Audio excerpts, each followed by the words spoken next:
So today I can share some insights to how to develop critical thinking, how to sharpening your mind with logic and a dash of wit.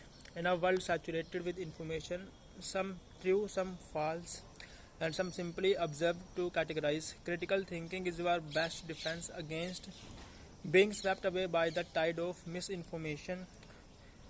But critical thinking isn't something you are born with it is a skill you cultivate like growing a garden or mastering the perfect shuffle. This mental discipline allows you to navigate the complexities of life with clarity and precision, cutting through the noise to find the signal. How you to develop critical thinking? Let's explore the process step by step with the help of a few real world examples, some practical advice, and just a hint of humor to keep your things lively. Step 1: Cultivate curiosity. Question everything, but not in a paranoid way. The first step in developing critical thinking is to embrace a mindset of curiosity. Remember, when you were a child and every answer led to another why. While this might have driven with your parents to the brink of madness of a, it was also the purest form of critical thinking. To cultivate your curiosity as an adult, you need to rekindle that inquisitive spark. Let's say you read an article online claiming that chocolate is a superfood capable of curing everything from the common cold to existential dread. Instead of simply nodding along and stoking up with the chocolate, a critical thinker asks question: what evidence supports the claim? Who conducted a study, and could there be a conflict of interest? Are there peer-reviewed studies that confirm these things? Curiosity doesn't mean you need to specify of everything to the point of exhaustion. It's about not taking information at face value and being willing to dig deeper. Think of it as a difference between accepting a gift wrapped present without opening it and tearing off the paper to see what inside. Sometimes it's a shiny toy, other times it's shocks. Either way, you will never know unless you do. Second step is gather information. Be an intellectual detective. Once your curiosity is piqued, to the next step is to gather information. Critical thinking thrives on knowledge, reliable, well sourced information that can withstand scrutiny. Imagine you are a detective trying to solve a mystery. You would base your case solve on the testimonials of the town gossip. Would you? Instead, you had gathered information from multiple sources, cross reference, and corroborating each piece of information. For instance, let's revisit our chocolate, a superfood scenario.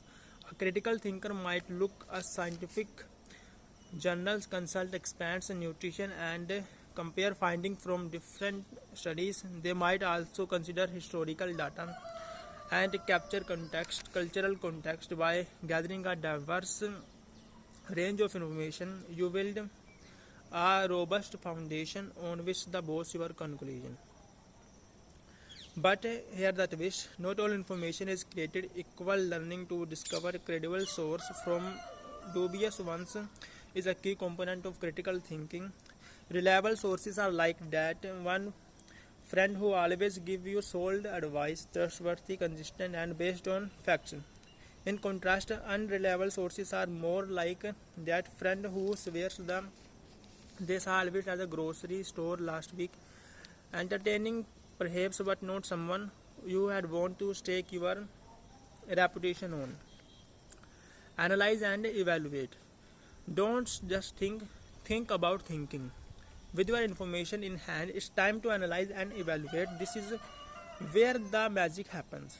The moment when you take a raw data and transform it into meaningful insights, Critical thinking involves not just accepting information but actively engaging with it, questioning its validity, and considering alternative for perspective.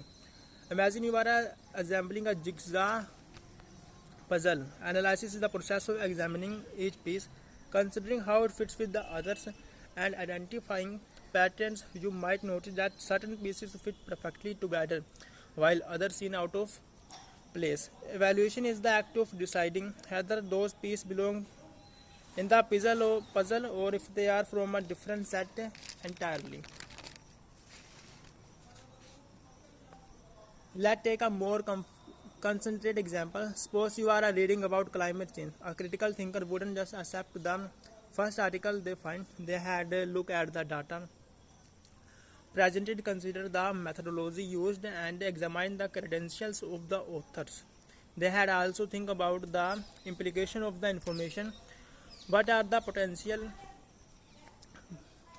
bias? How does it fit into the broader scientific consumer?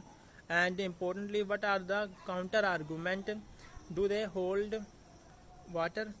Analysis and evaluation require intellectual humility. 2. The willingness to admit when you don't know something, and the openness to the changing your mind when presented with new evidence. It's the mental equivalent of being willing to rearrange the puzzle piece when you realize something doesn't fit, even if it means starting from over scratch. Reflect and synthesize. Connect the dots and draw your own conclusion. Now that you have gathered, analyzed, and evaluated your information, it's time to reflect and synthesize. This step involves connecting the dots between different pieces of information, drawing conclusions that are supported by evidence. It's not just about understanding individual facts, but about seeing the bigger picture. Think of synthesis as the moment when all the pieces of the puzzle come together to reveal the full image.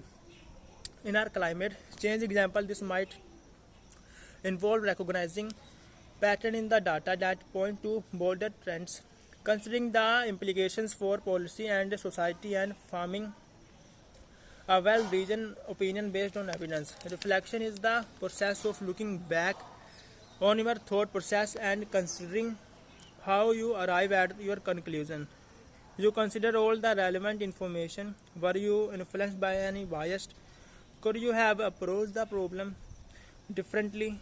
Reflection isn't about second guessing yourself, it's about refining your thinking so that you are even sharper next time. And here where the subtle humor comes. Reflecting on your own thought process can sometimes feel like trying to catch your own shadow. Just when you think you are got it, it slips away, but that's part of the critical thinking. It is a continuous journey of improvements, not a destination. Fifth point, communicate effectively. Share your insights with the world. The final step in developing critical thinking is learning to communicate effectively your conclusion. After all, what goals is a brilliant insight if you can't share it with the others? Whether you are writing a research paper, whether you are in a debate competition, or or just having a casual conversation with other people, this clearly persuasively is crucial.